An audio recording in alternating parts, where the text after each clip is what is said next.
अंतिम संस्कारानंतर भगवान श्रीकृष्णांचे कोणते अंग जळाले नव्हते. भगवान विष्णूंच्या 10 अवतारापैकी एक अवतार होता भगवान कृष्णांचा.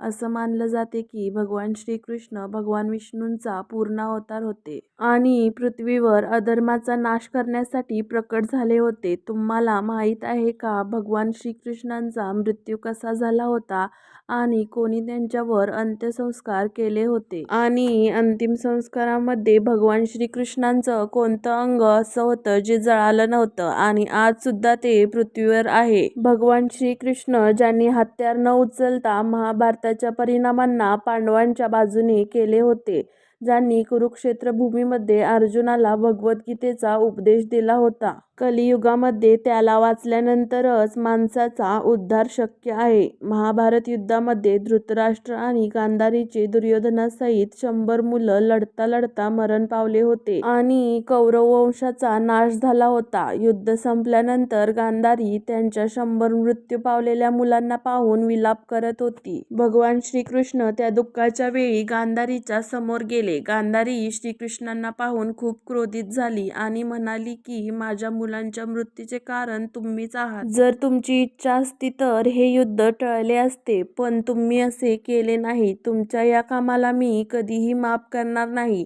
आणि गांधारीने भगवान श्रीकृष्णांना शाप दिला की जर मी मनापासून भगवान विष्णूंची आराधना केली असेल तर आणि माझा पतिधर्म पूर्ण रूपाने निभावला असेल तर जसा माझ्या वंशाचा एकमेकांमध्ये लढून नाश झाला तसाच तुमच्या वंशाचा नाश देखील एकमेकांबरोबर लढत लढत होईल आणि द्वारिका नगरी तुमच्यासमोर समुद्रामध्ये बुडून नष्ट होईल. भगवान श्रीकृष्णांना माहीत होते की त्यांची जाण्याची वेळ जवळ आली आहे. मग त्यांनी गांधारीला नमस्कार करून ते द्वारकेला आले. गांधारी भगवान नारायण यांची भक्त होती, तर आपल्या भक्ताच्या तोंडून निघालेल्या शापाला पूर्ण करण्यासाठी भगवान श्रीकृष्णांनी यदुवंशीयांची बुद्धी भ्रष्ट केली. महाभारत युद्धाच्या 36 वर्षांनंतर विश्वामित्र, आसित, दुर्वासा, नारद इतके मोठे मोठे ऋषी द्वारकेजवळ पिंडार क्षेत्रामध्ये निवास करण्यासाठी आले. एक दिवशी काही आगाऊ यदुवंशी कुमार त्यांच्याजवळ खेळता खेळता गेले आणि सापाला गर्भवती स्त्रीच्या रूपात सजवून घेऊन गेले आणि म्हणू लागले, हे ऋषीगण, तुमच्या सगळ्यांचे ज्ञान अमोघ आणि अगाध आहे. हिला पुत्रप्राप्तीची खूप लालसा आहे, तेव्हा कृपया तुम्ही हे सांगण्याचे कष्ट करा की हिच्या पोटात मुलगा आहे की मुलगी आहे. ऋषीगण महाज्ञानी होते आणि त्या मुलांच्या मनातील इच्छा जाणून क्रोधित होऊन म्हणाले, हे मूर्ख मुलांनो, तुम्ही केलेले हे कर्म माफ करण्यासारखे नाही. सापाला जे तुम्ही बनावटी गर्भवती स्त्री बनवून आणले आहे, आता हिच्या गर्भातून एक असे मुसळ जन्म घेईल जे तुमच्या संपूर्ण कुळाचा नाश करेल. ऋषीमुनींचा शाप ऐकून यदुवंशी कुमार घाबरले आणि जसे त्यांनी सापाचे पोट उघडून पाहिले त्यामध्ये खरोखरच लोखंडाची मुसळ होती.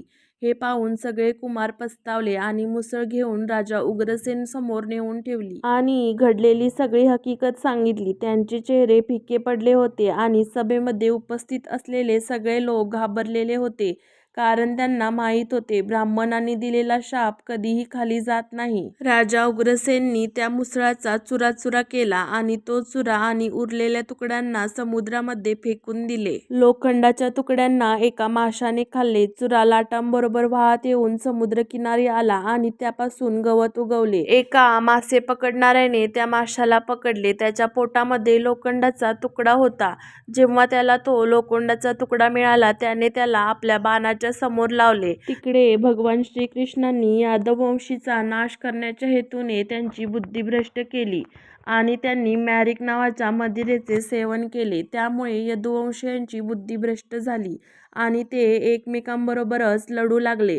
लढाईने किंवा युद्धाचे रूप घेतले हे कोणालाच कळाले नाही. यदुवंशी एकमेकांना मारू लागले आणि जेव्हा बाण संपले, धनुष्य आणि सगळे अस्त्रशस्त्र तुटले, त्यांनी तेथील गवत उपटायला सुरुवात केली. हे तेच गवत होते जे ऋषीमुनींनी दिलेल्या शापामुळे उत्पन्न झालेल्या मुसळाच्या चूर्णाचे होते.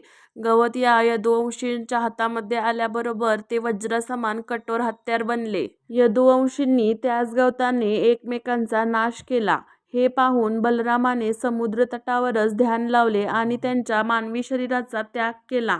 यादववंशीयांचा विनाश आणि बलरामाने त्याच्या शरीराचा त्याग केल्यानंतर भगवान श्रीकृष्ण चतुर्भुज रूपामध्ये पिंपळाच्या झाडाखाली बसले. त्यावेळी भगवान श्रीकृष्ण त्यांच्या उजव्या पायावर डावा पाय ठेवून बसले होते. श्रीकृष्णांचा तळवा कमळाच्या फुलाप्रमाणे चमकत होता. एका शिकाऱ्याने त्या चमकाला हरणाचा डोळा समजून आपला बाण बाहेर काढला. हा तोच बाण होता ज्याच्या समोर मुसळाचा शिल्लक राहिलेला लोखंडाचा तुकडा लावलेला होता.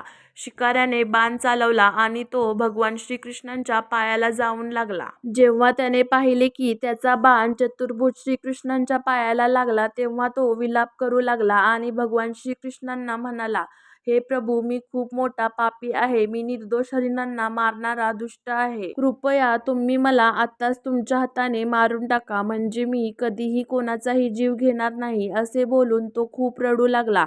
भगवान श्रीकृष्ण त्याला म्हणाले की तू थोडे सुद्धा दुःख करू नको. यामध्ये तुझा काहीही दोष नाही आहे. ही तर नियती आहे. त्रेतायुगामध्ये तू बाली होता आणि मी राम अवतार घेतला होता. मी तुला धोक्याने बाण मारला होता. त्यामुळे या जन्मामध्ये तुझा बाण मला धोक्यामुळे लागला. भगवान श्रीकृष्ण एवढे बोलून त्यांनी त्यांच्या लोकात प्रस्थान केले. भगवान श्रीकृष्णांनी प्रस्थान केल्याबरोबर द्वारका नगरी पूर्णपणे समुद्रात बुडाली. काही कथा अशा सुद्धा आहेत ज्यानुसार पांडवांनी भगवान श्रीकृष्णांचा अंतिम संस्कार केला होता, पण भागवत महापुराणानुसार अशी कोणतीही कथा नाही. त्या लोकांच्या कथेनुसार जेव्हा पांडवांद्वारे भगवान श्रीकृष्णांचा अंतिम संस्कार झाला होता तेव्हा त्यांचे सगळे शरीर जळाले होते, पण त्यांचे हृदय नव्हते जळाले. तेव्हा पांडवांनी त्यांच्या हृदयाला पाण्यामध्ये प्रवाहित केले होते. नंतर श्रीकृष्णांचे हृदय राजा इंद्रियमला मिळाले होते. राजा भगवान जगन्नाथांचे परम भक्त होते, त्यामुळे त्यांनी ते हृदय भगवान जगन्नाथ यांच्या मूर्तीमध्ये स्थापित केले आणि असे मानले जाते की आजही भगवान जगन्नाथांच्या मूर्तीमध्ये ते हृदय स्थापित आहे. तुम्हाला ही कथा कशी वाटली कमेंट करून नक्की सांगा. आवडली असेल तर लाईक करा, शेअर करा. धन्यवाद.